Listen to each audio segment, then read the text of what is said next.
Kati. Today we will do acro combination. So let's start. So let's try do that move.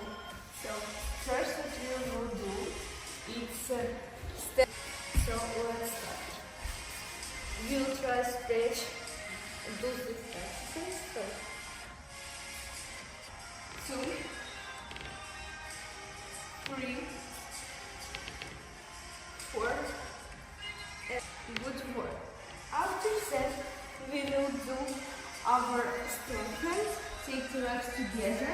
We will need stretch. Try do this exercise and take with our legs up. So 1, 4, 5, and after we will need to do this split.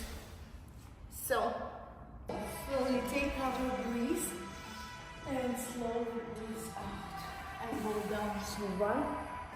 So thank you so much for watching this video. I hope that you like and follow me.